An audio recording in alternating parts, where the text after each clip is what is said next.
Diplomacy is the art of advancing an idea or cause without unnecessarily inflaming passions or unleashing a catastrophe. It involves an understanding of the many facets of human nature that can undermine agreement and stoke conflict, and a commitment to unpicking these with foresight and grace.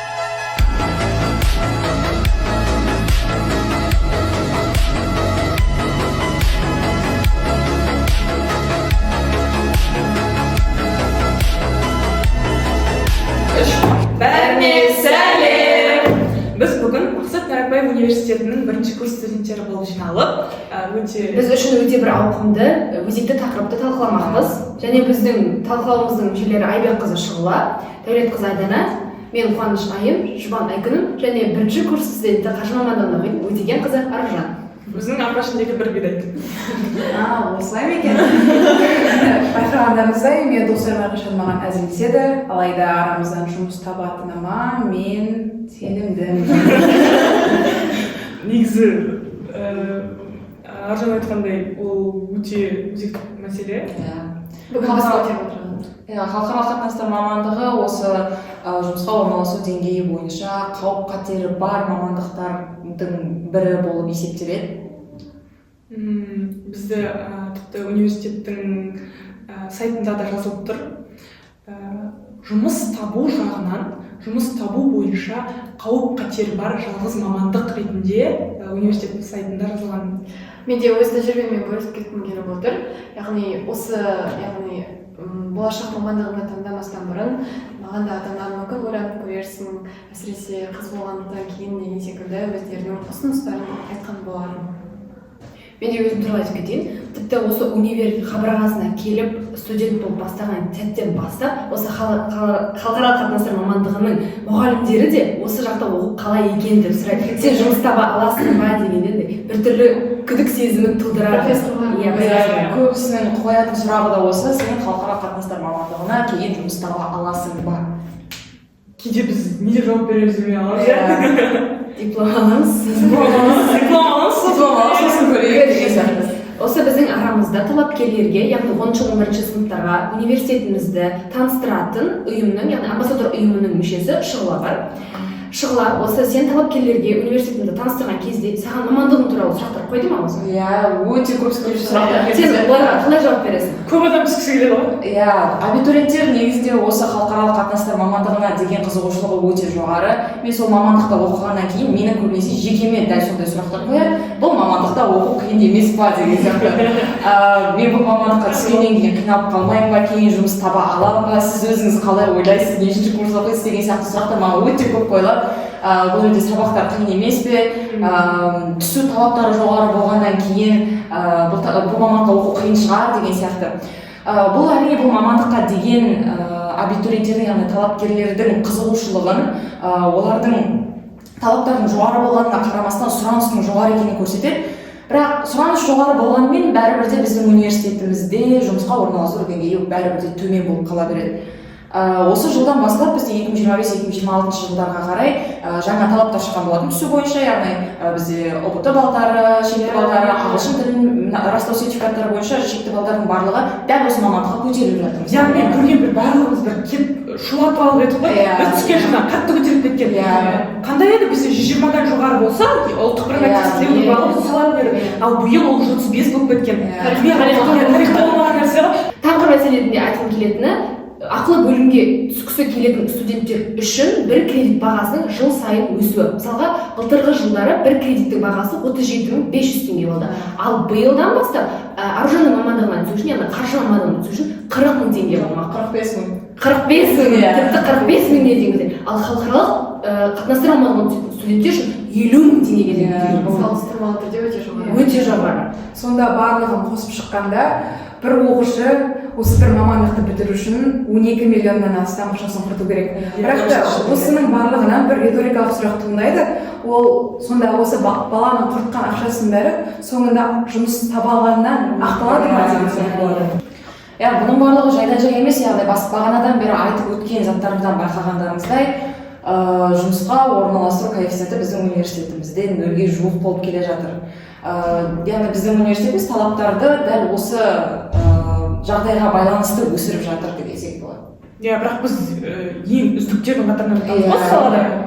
Иә, мүмкін университет белгілі бір жағдайда жұмыспен бізді қамтамасыз етер. Дегенмен ол қаншалықты біздің армандаған, бұрыннан армандап түскен жұмысымызға, мамандығымызға сәйкес келген. Біз не армандаймыз? Біз енді шын айтып мойындау керек қыздар, біз осында келген кезде біздің бір арманымыз арман болып кеткен. Қандай арманмен кетті? Біз сыртқы істер министрлігінде жаңағы дипломат боламыз, немесе елшіліктерде жаңағы шетелдерде сондай немен келдік та, бірақ сондай бір мақсатпен келдік. Бірақ негізгі статистикалық деректерді жалпы қарастыратын болсақ, бізде сыртқы істер министрлігі бар Қазақстанның Астана қаласында. Оған жыл сайын бір 50-100-ге жуық жұмыс орны ашылады. Негізі көп болуы мүмкін, жаңа мамандарға ашық, олар жыл сайын жаңа маман қабылдауға ашық деген сөз ғой негізі. Бірақ та жыл сайын осы мамандықты бакалавр дәрежесімен аяқтайтын 5000-ға жуық студент, яғни университет түлектері, иә, солар бар. Олардың 5000-ның барлығы ана 50 орынға таласады, былай айтқанда. Бәсекелестік аз, бір орын деген енді. Бір орынға сонда 100 адам таласады. Енді осы барлық оқушылардың армандары тек қиял болып қалмаса болды. Біз ұбт тапсырған кезде де грантқа да солай бір орын. Сол кезден бастап бізде бәсекелестік Біздің мамандығымызға жалпы мемлекеттік гранттар да өте аз бөлінеді. Мысалы, былтырғы деректер бойынша біздің университетке, біздің жалпы мамандыққа 110 ғана грант бөлінді. Соның қазір 80-нен астамы дәл осы біздің Мақсұт Әліпбаев университетінде оқып жатыр. Ал мен өзім естіген болатынмын, амбассадор болғаннан кейін бізде деректер бойынша былтыр оқуға түскен талапкерлердің саны, яғни грант пен бізде ақылы бөлімді қосқан кезде 246 адам дәл осы мамандыққа түскен екен. Жаңағы 5000-ның сонымен қазақ елінде жаңа 246 бариста дегілері келіп негізі осындай ғой біздің осы 246-ның да бір барлығы сыртқы істер министрлігінің армандайды жаңағы біріккен ұлттар ұйымы деген сияқты керемет жерлерді жұмсағандарын, немесе бір альтернативті жолдар іздеуде. Мысалы, мен көп таныстарым маған айтатын, мен егер жұмыс таба алмасам, мен стюардесс болып кете саламын, немесе аударма ісіне кете саламын. Басқа бағыт. Сен қалай ол? Мен кейде осылай өз-өзіме сұрақ қоямын да, неге қалай адамдар армандап түседі, осындай жолды таңдайды, халықаралық қатынастар, жаңағы саясат, елдердің бір-бірімен ара-қатынасы, 4 жыл білім алды, неге басқа бағытқа кетіп қалады? 12 жылға кетті. Ресурстар жұмсап, энергия, уақыт, ақша. 135 балды жинау үшін соншама дайындық ше, соның барлығы сонда бостан бос па? Қалай сен 4 жыл бойғы осындай түсінікпен оқисың? Мен егер де стюардесса боламын, стюардесса болғың келсе, ол сен қазір-ақ кете аласың ғой, себебі ағылшын тілін қазір-ақ білесің, себебі сен де алтайдан айлықсың. Не үшін оған 4 жыл уақытыңды құртасың? Сонымен біздер енді түсініп отырғанымыздай, мәселеге шынайы қарайтын болсақ, мойындау керек, біздің мамандығымыз өте күрделі және халықаралық қатынастарда жұмыс табу қиын. Тығырықтамыз ғой. Негізі неге біз жұмыс таба алмаймыз? Біздің мамандығымыз халықаралық қатынастар деген жан-жақты ғой, өте перспектива. Бірақ қазіргі кезден бастап біздің мамандығымыз, яғни халықаралық қатынастар, осы 4 мектебіміз, бізде 4 мектеп бар емес пе? 4 мектептің сай әртүрлі қасиеттерді өз бойына дарытатын мамандарды дайындау үстінде. Байланысы бар. Мысалға, менің мектебім, экономика мектебінде, осыған дейін тек қана халықаралық қатынастар санамағанда барлық мамандықтар математика саласын оқитын тұғын. Енді біздің қатарымызға қосылды. Экономикалық теория барлығы Есепке байланысты пәндер қосылып жатыр. Одан бөлек бізде жоғарғы гуманитарлық мектебі бар. Жоғарғы гуманитарлық мектеп бізде көбінесе тіл мамандарын дайындайды, аудармасы, қолданбалы лингвистика сияқты. Біздің мамандығымызда халықаралық қатынастарды дәл сол жоғарғы гуманитарлық мектептен алып қараған кезде екінші тіл үйрену мүмкіндігі бар. Бізде мысалы екінші курстан бастап біз Қытай тілін немесе француз тілін үйрене аламыз. Ал тіл үйрену білесіңдер, біздің мамандық үшін өте маңызды. Пайдасы болмаса содан кейін ол біздің не бар ғой жаңа ашылған ең жас мектебіміз журналист мектеп. Мен өз басым жатақханада бір бөлмеде тұрған журналист болашақ журналистпен бірге екеуміздің былайша қарап отырған сабақтарымыз ұқсайды. Ол да саясаттануға кіріспен оқиды, мен де саясаттануға кіріспен оқимын. Тек оның бағдарламасынан менікінен айырмашылығы ол қазақ тілінде оқитындығы, менің ағылшын тілінде оқитындығы. Материалдың барлығы жаңағы силабус барлығы ұқсайды, тек әртүрлі жаңағы бағытта. Сол бірақ негізі бір болды, екеуміздің оқитынымыз бір болды. Енді осы тұста біз өзіміздің маңызды лекциялар жоғары құқық мектебінің бізге беретін пайдасын айтып өту керек. Бізде қосымша университетімізде майнер атты бағдарлама бар. Ол да бізге осы тұста көмектесе алады. Яғни осы жоғары құқық мектебінде оқитын студенттерге қосымша international law, яғни халықаралық құқық деген мамандық бар. Бұл мамандықта біз халықаралық қатынастар студенттер ретінде оны қосымша белгілі бір майнер ретінде аламыз, яғни бізге артықшылық береді. Мысалы мамандық екінші. Өте керемет ұсынып отырған мүмкіндіктердің бірі. Иә, бұл біздің осы тығырықтан шығатын жолдардың ең бір шешелердің бірі. Майнер алу бұл негізінен халықаралық қатынастар студенттеріне өте керемет мүмкіндік деп айтып бізде асыруға жан жоқ. Білесіздер ма, жылдың басында бәрімізді жинаған кезде бізге тіпті адвайзерлер, декандар майнер алыңдар Жаңа айтылып кеткендей, біздің университеттің және басқа да университеттер біздің оқушыларға, халықаралық қатынастар мамандығының оқушыларына бір шешу жолдарын ұсынады. Ол бізде қосымша мамандандыру майнер бағдарламасын иемдену. Сонда ол қалай жұмыс істейді? Оқушылар өздерінің негізгі мамандығынан тыс салаларда өздерінің қызығушылықтарын арттырып, өзіне керекті дисциплиналарды алып, біздің универде майнер мамандығы бойынша сертификат алып шыға алады. Мысалы, шұғыланған менің мамандығыма қызықты дейік, қаржы мамандығының майнерін алғысы келсе, оған тек қана математика, бизнес, статистика сияқты дисциплинарды алу арқылы өзі сертификат алып бітіре алады. Бұл негізінен ұлттық және жаһандық еңбек нарығына түсуге, бәсекелестікке түсуге өте көп көмегін көрсетеді және қазіргі әлемдегі барлық практикалық талаптарын жабуға көмектеседі. Мысалы, біз барлығымызға көп емес, бірнеше таңдау беріледі ғой. Сол кезде мен мысалы халықаралық құқық мамандығын қарастырғым келеді. Негізі бізде осындай университетімізді ашқан мүмкіндіктер көп. Біз майнерді шетелде оқып те келе аламыз. Бұл жаңа біздің бұл екі ерекшелік бар ғой. Майнер бағдарламасы, майнер мүмкіндігі және академиялық құрлықпен шетелге бір немесе бірнеше семестр оқып келуге ашылған екі мүмкіндіктің жаңағы қосымша десек болады. Халықаралық құқық мамандығымыз жаңағы Сеулдың ұлттық университетіне Кореяға грантпен ұтып барып келе аламыз бір семестрге. Ол жақта біз халықаралық қатынастар мамандығын емес, халықаралық құқық бойынша сабақтарды оқып келеміз. Және біз оны жай ғана біздің университетімізде емес, біз оны шетелде Сеулдың ұлттық университетінде оқып келеміз. Бұл керемет емес пе?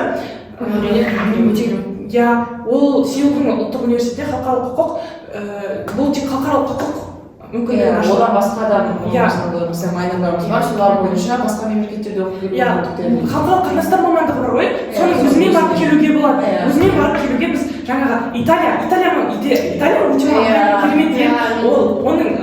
оның рейтингі бойынша біз есептейміз ғой, жаңағы атамекен бойынша біз бірінші орында деп айтсақ, оларда өздерінің есептеу көрсеткіштері бойынша топ 3 университеті бар. Соның ішінде Болонья университеті. Ол біздің серіктесіміз, біз серіктес ондай мүмкіндік ашылатындығына серіктес болғанымыз өте мақтан етемін.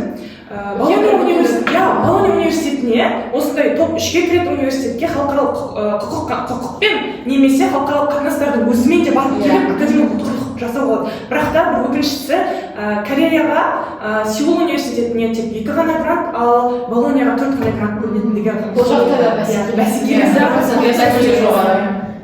бәсекелестік мәселесі біздің мамандықтағы ең қалмайтын нәрсе шығады сол.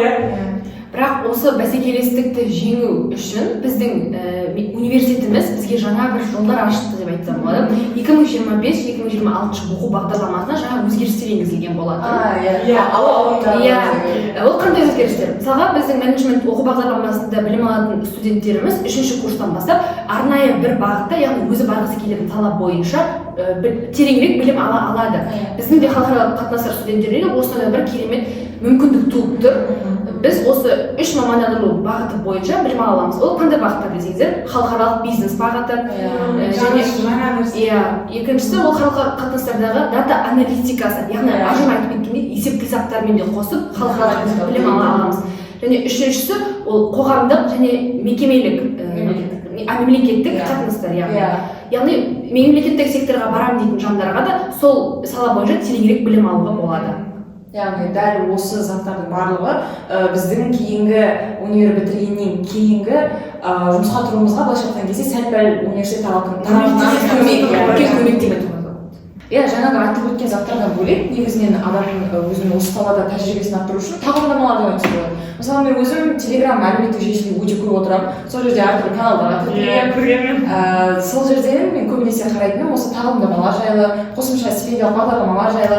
Не ғой, біз университет ең дұрыс қой, университеттің берген мүмкіндіктерінен шығу керек, өзімізде тіршілік жасап бір сөз керек ғой. Университеттің беріп отырған тағылымдамалардан бөлек өзіміз қосымша ізденіп қарау үшін мен сондай заттарды өте көп бақылаймын. Жалпы жақында бірнеше күн бұрын мен көрген болатынмын, Біріккен ұлттар ұйымының адами құқықтар бойынша саласында сол жер бөлімінде Швейцария мемлекетінің Женева қаласында тағылымдама өтуге болады екен. Яғни бұл жерде сіздер тағылымдама өту арқылы құнды тәжірибе жинап, әртүрлі сала бойынша, мысалы жаңағы аналитикалық директор деп айттық қой, сол директор бойынша жұмыстар жасап, өзіңізді дамытуға мүмкіндік ала аласыздар. Жалпы бұл жердегі басты талаптардың бірі бұл міндетті түрде бакалавриат немесе магистратура деңгейінде халықаралық қатынас, құқық және политология, саясаттану салаларын оқу, одан кейін міндетті түрде ағылшын тілін білу енді. Одан кейін егер Біріккен ұлттар ұйымының ресми тілдері бар бізде, сол тілдердің біреуін білетін болсаңыздар, ол артықшылық болып есептеледі. Француз, немес тілдері болуы мүмкін. Осы тұста шыла сөзіңді бөлейін. Мен де өзімнің соңғы жаңалықтармен бөліскім келеді. Яғни осы мен де бағамды сынап көруге тырыстым. Яғни бірнеше күн бұрын ғана жаңағы Бельгияда болатын белгілі қайтадан деші. Шыла сөзіңді бөлейін.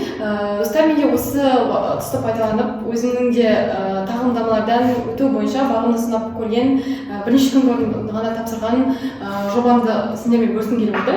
Яғни менің тапсырған жобам бұл бізде Бельгияда болады. Ең бір артықшылығы, жаңағы сен айтқандай, сендегі Біріккен ұлттар ұйымы болатын болса, менің жобамды, яғни болашақ жобамды Еуроодақ ұйымы қаржыландырады екен. Еуроодақ ұйымы да біздің мамандықта өте маңызды халықаралық ұйымдардың бірі.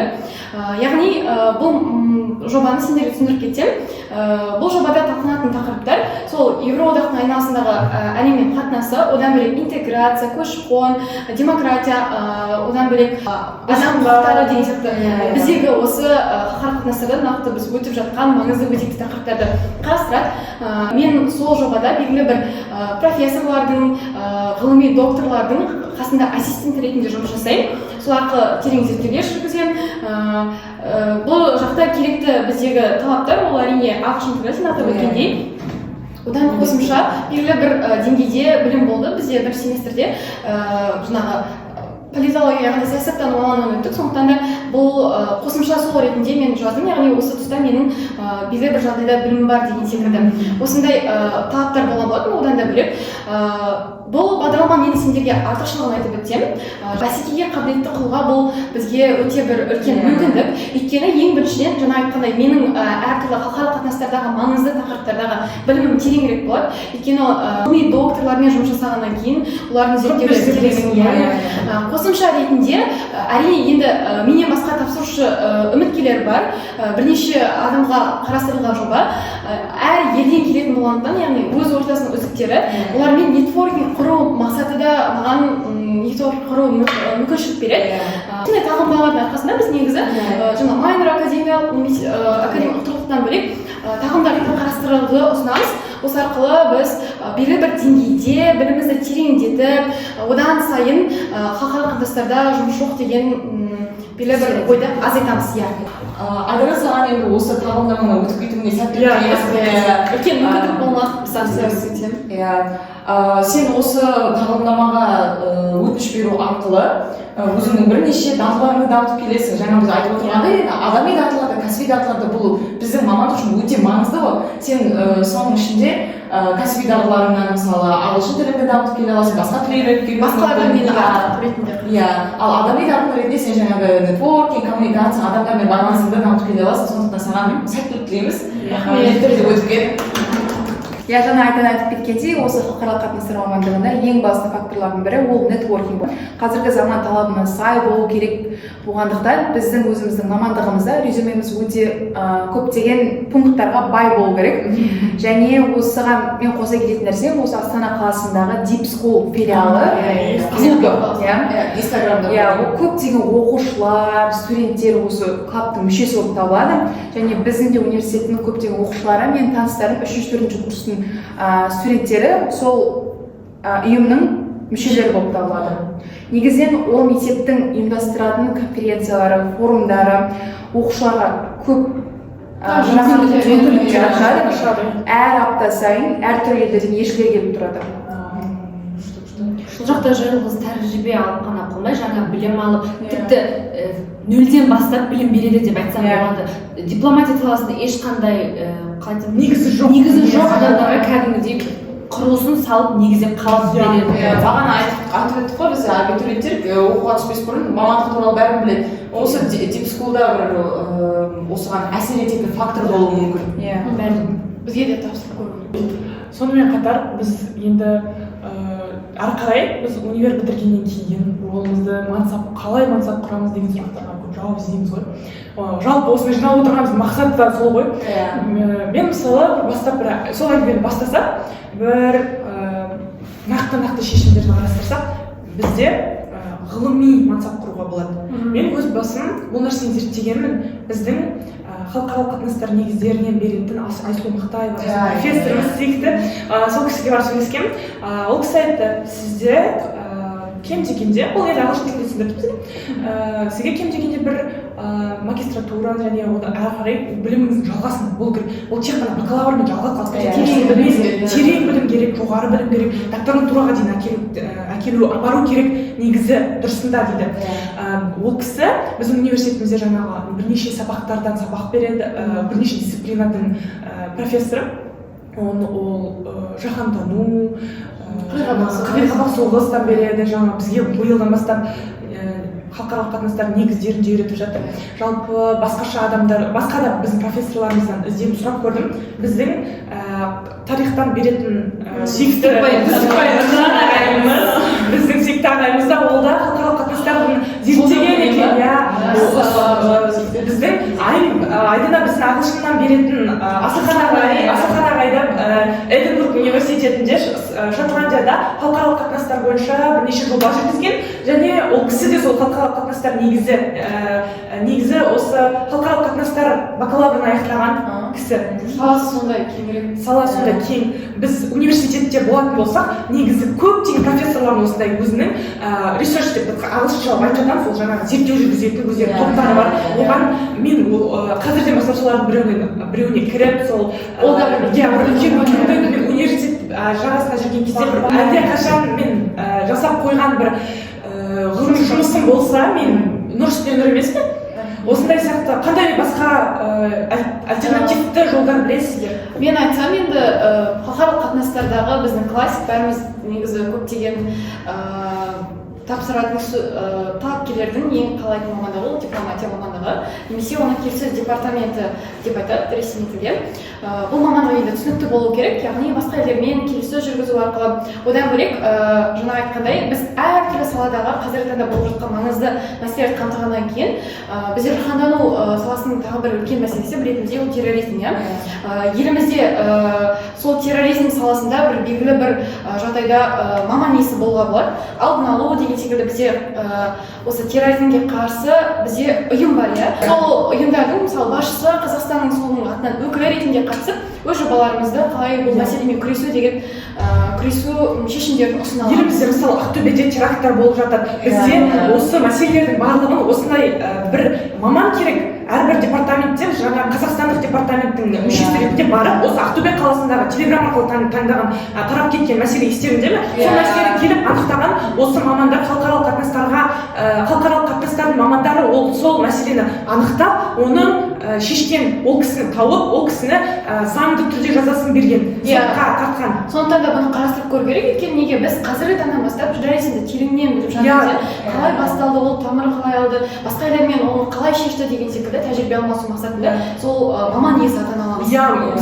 Білесіздер ме, біздің Сирия соғысына кетіп қалған босқын азаматтарымыз біздің Аль-Каида және басқа да ислами ұйымдардың панисламистік ұйымдардың әсерімен кетіп қалған адамдарды қайтару болсын, қайтару жобасы Жусан операциясының аясында менің өзімнің таныстарым, жеке таныстарым сол жақта жаңағы психологиялық көмек, адамдардың құқығын сол жерде қорғау, оларға бірінші көмек көрсету, еріктілік, ол еріктілерді дайындау, басқа да салалардың барлығын зерттеп, ол жақта ешқандай нәрсесін қалдырмай жаңа келіссөз жүргізу, террористтермен келіссөз жүргізу, жаңа адамдар айтып кеткен үлкен өнер. Бұл қыр-сырына жете бермейді әрбір адам. Бұл себебі сенің ол мәселеде сен қолыңда сенің ғана емес бүкіл Қазақстанның босқындарының және кішкентай балалардың, әйелдердің құқығы тұрған кезде ол нәрсені Жусан операциясы сияқты үлкен жобаларды, ауқымды жобаларды тек қана бір ғылыми, бір білімі жоқ адамдар ол қолынан келмейді. Халықаралық қатынастардың мамандары осындай жерге ассистенттер қандай ұсыныстар айта аласыңдар? Жаңағы еріктілерге байланысты айтып кеткім келіп тұр. Яғни еріктілер бізде Біріккен ұлттар ұйымының ішінде ЮНИСЕФ ұйымы бар. Балаларды қорғау, жалпы адам құқықтарын қорғау бойынша International law келеді осыған. ЮНИСЕФ ұйымында бізде жалпы еріктілерді дайындайтын белгілі бір нұсқаушы маман вакансиясы да бар екен. Маған бұл вакансия өте қызық болып көрінді. Мен жақында осы ЮНИСЕФке волонтер, яғни ерікті болу үшін белгілі бір марафонға тіркелген болатын. Дәл осы еріктілік бағдарламалары да бізге өзіміздің мамандығымыздағы белгілі бір тәжірибемізді арттыруға көмектеседі деп ойлаймын. Осы еріктілік бағдарламаны ұйымдастыратын жандардың өзі де осы жандарға жаңа ерікті болып қана қалмай, жаңа тәжірибелерін алмасып, жаңа бір қалай айтсам екен, жаңа бір көздерін ашатын негізгі пайдалы дүние болады.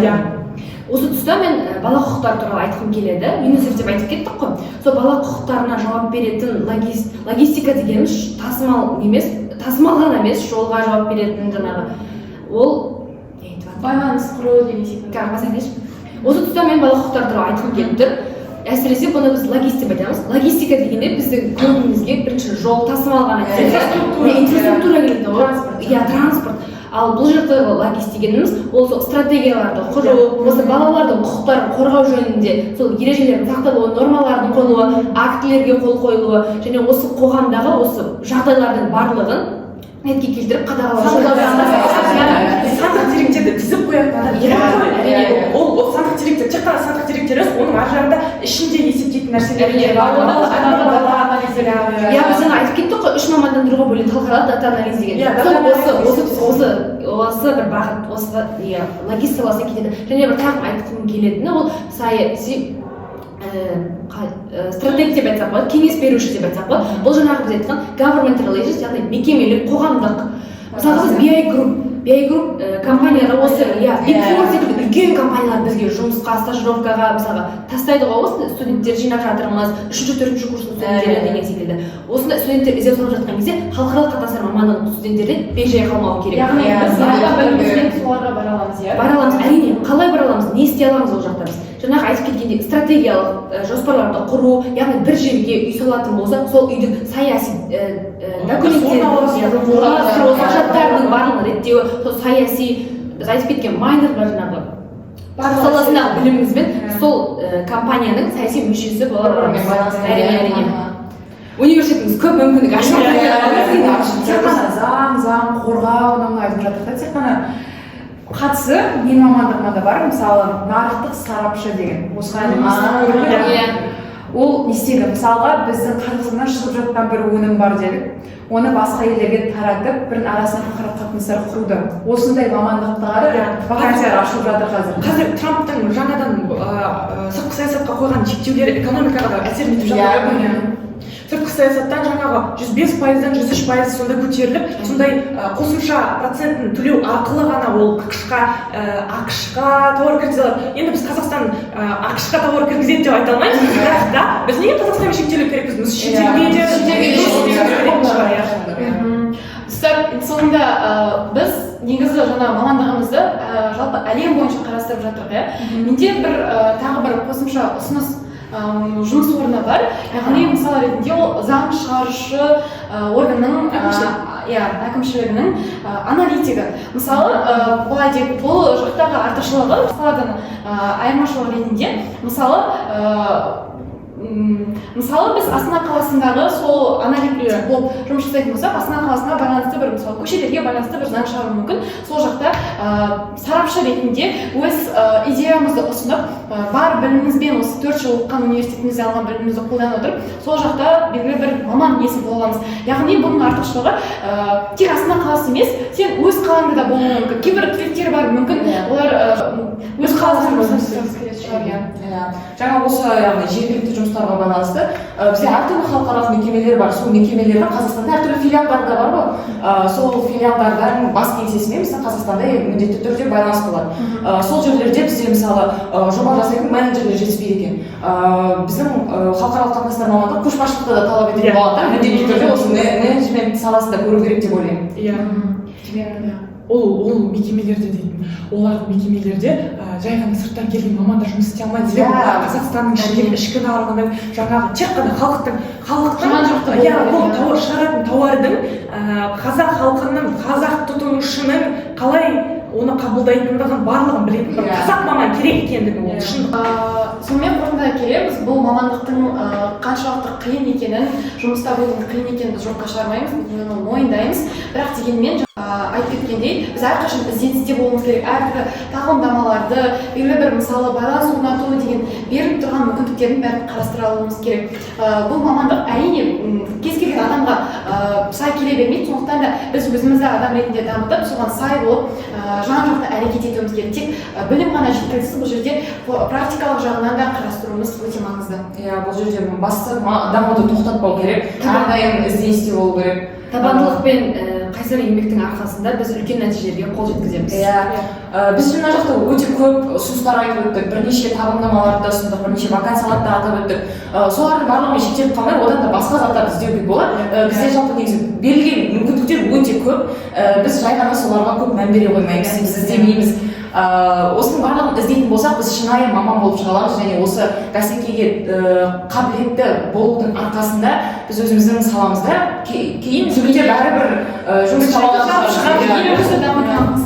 Міндетті түрде. Сонымен соңына келгенден біздің келген тұжырымымыз қандай мамандық болмасын, қандай халықаралық қатынастың студенті болмасын, ең басты тер төгіп ізденісте болу, және шекараларға ешқашан тоқтап қалмау, сондықтан шекарадан ойындасың.